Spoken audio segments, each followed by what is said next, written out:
Hi students, today we are going to start online session 2 for class 7 day 1. Here I am going to teach you subject maths, and in the previous session we have studied chapter 1 and chapter 2. Chapter 1 और chapter 2 जो हमने पढ़े थे उनका नाम था integers और fraction and decimals. अब आज मैं आपको चैप्टर 3 पढ़ाने जा रहा हूँ। उस चैप्टर का नाम है डाटा हैंडलिंग। डाटा हैंडलिंग को पढ़ने से पहले हम ये समझ लेते हैं कि ये चैप्टर हम पहले भी कई बार पढ़ चुके हैं। पिछली क्लासेस में भी हम इनको पढ़ के आ चुके हैं। वहाँ हमने देखा था कि डाटा को कैसे ऑर्गेनाइज किया जाता है, कैसे कलेक्ट किया जाता है और उनको कैसे अलग अलग ग्रुप्स में ग्रुप में कलेक्ट करके ग्राफ में रिप्रेजेंट किया जाता है। नाउ इस क्लास में हम आपको और थोड़ा सा और आगे इसमें बढ़ाएंगे, एक स्टेप और फर्दर आगे बढ़ाएंगे। जैसे कि एक टेबल देखिए,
आपको इस टेबल से क्या पता लग रहा है? इस टेबल में आपको दिखाया जा रहा है कि सिटी है, मैक्सिमम टेम्परेचर है और मिनिमम टेम्परेचर है। मैक्सिमम टेम्परेचर अलग अलग शहर के दे रखे हैं और मिनिमम टेम्परेचर भी उन्हीं शहरों के दे रखे हैं। इस टेबल से हम ये डिटरमाइन कर सकते हैं कि इनके टेम्परेचर्स क्या क्या हैं। जैसे दिल्ली का मैक्सिमम टेम्परेचर 38 है, मिनिमम 25 है। चेन्नई का 40 एंड मिनिमम 29 है। लेकिन इस टेबल की हेल्प से हम इसको ग्राफ में रिप्रेजेंट कर सकते हैं। ग्राफ जो कि आपने पहले भी पढ़ चुके हैं, बार ग्राफ है, पिक्टोग्राफ है, इन ग्राफ में आप इनको रिप्रेजेंट कर सकते हैं। नाउ अब हम आपको आगे पढ़ाने जा रहे हैं कलेक्शन ऑफ डाटा।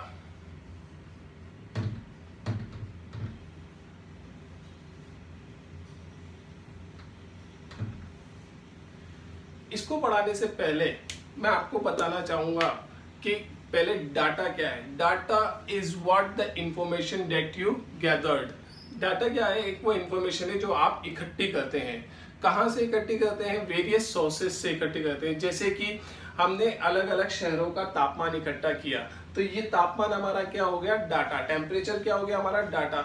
अब ये डाटा कलेक्ट करना और कलेक्ट करके इसको वेरियस पर्पस में यूज करना, यही कहलाता है हमारा collection of data. Organisation of, इसके बाद हमारा नेक्स्ट हेडिंग आता है ऑर्गेनाइजेशन ऑफ डाटा।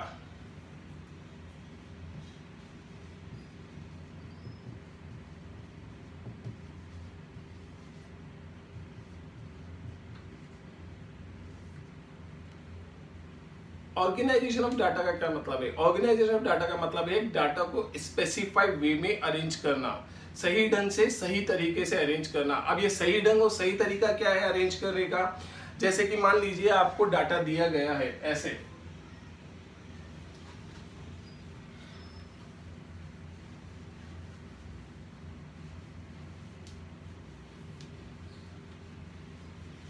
कि किसी भी किसी भी शहर का तापमान या किसी भी शहर का तापमान अलग अलग डेज में कैसे है, the temperature of a city at different days.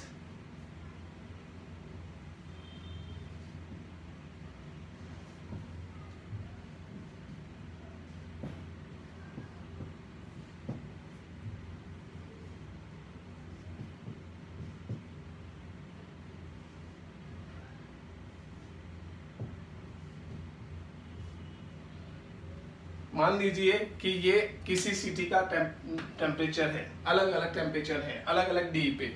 तो अब ये डाटा है, ये टेम्परेचर है, ये इसका क्या हो गया डाटा। अब इसको ऑर्गेनाइज करना पड़ेगा। इसको ऑर्गेनाइज यानी written in the standard form या स्पेसिफिक फॉर्म। अब वो स्टैंडर्ड या स्पेसिफिक फॉर्म क्या है कि arrange writing the data in array form. Array form का मतलब है कि डाटा को या असेंडिंग ऑर्डर में लिखो या डिसेंडिंग ऑर्डर में लिखो।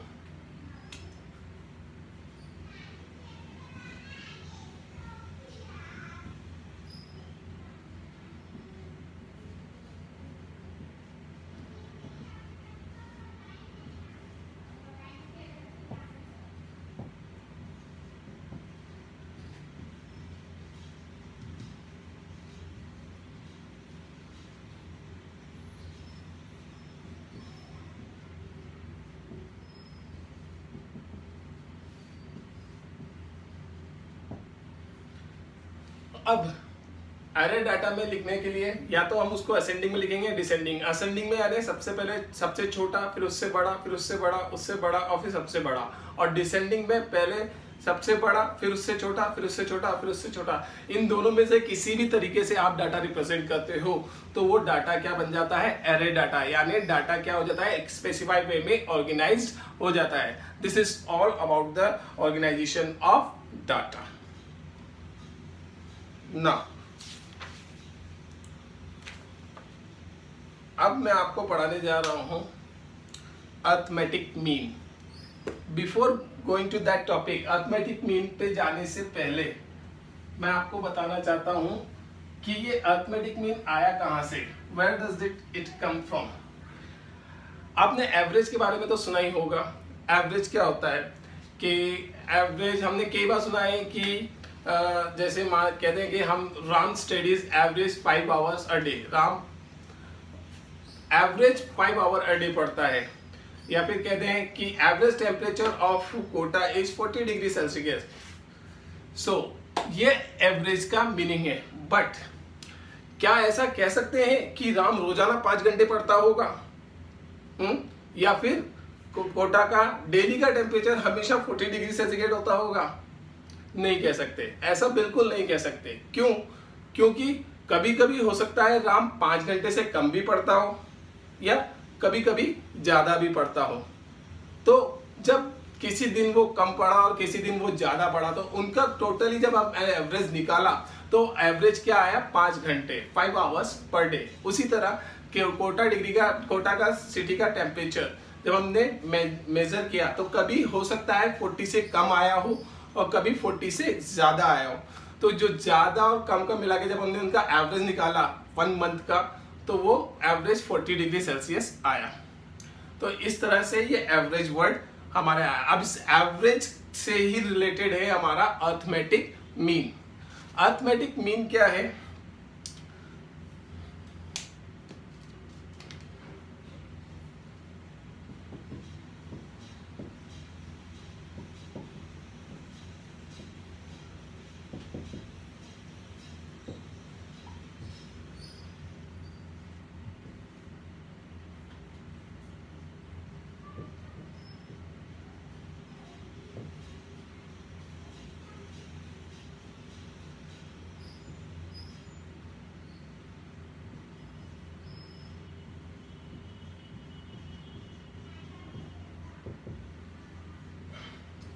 अर्थमेटिक मीन का मतलब है sum of all observation upon number of observation. Observation से यह मतलब है कि जो डाटा आपको दिया जाएगा किसी भी एक पर्टिकुलर सिटी के बारे में या किसी भी एक पर्टिकुलर बच्चे की स्टडीज के बारे में, किसी की भी चीज के बारे में, तो उन सब का सम करके नंबर ऑफ जितने भी वो नंबर है उनसे हम उसको क्या कर देंगे, डिवाइड कर देंगे। तो ये हमें क्या देगा, अर्थमेटिक मीन। फॉर एग्जाम्पल जैसे कि मान लें हम, जैसे कि Mohan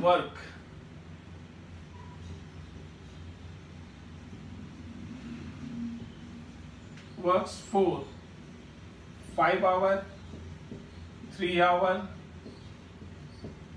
7 hours,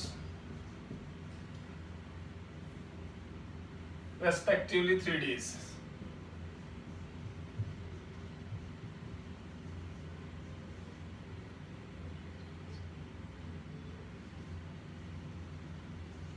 Find arithmetic mean.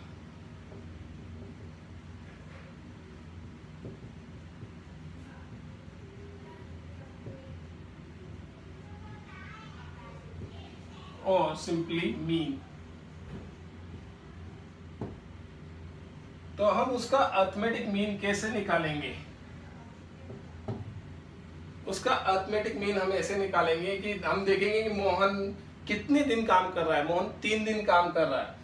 कितने आवर्स काम कर रहा है? 5 आवर्स, 3 आवर्स एंड 7 आवर्स। इन तीनों आवर्स को हम ऐड करके और टोटल कितने आएंगे? 1, 2 and 3।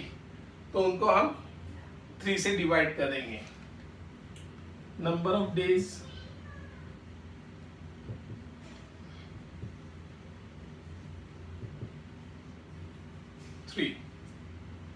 now arithmetic mean, observe it, arithmetic mean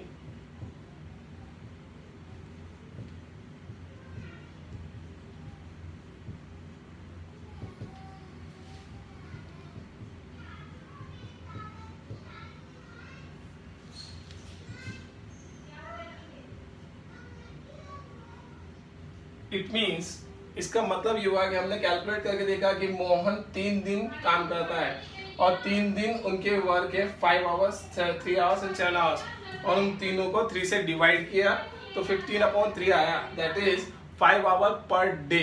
वो कितना पर डे वर्क करता है? 5 आवर पर डे। जैसा कि हम यहाँ देख सकते हैं कि मोहन तीनों दिन 5 आवर्स काम नहीं कर रहा है। तीनों दिन मोहन 5 आवर्स काम नहीं कर रहा है। सिर्फ एक दिन 5 घंटे, दूसरे दिन 3 घंटे और अगले दिन 7 घंटे काम कर रहा है। तो इससे हम पता लगा सकते हैं कि मोहन 5 आवर्स पर डे काम कर रहा है अर्थमेटिक मीन थ्रू प्रोसेस के थ्रू।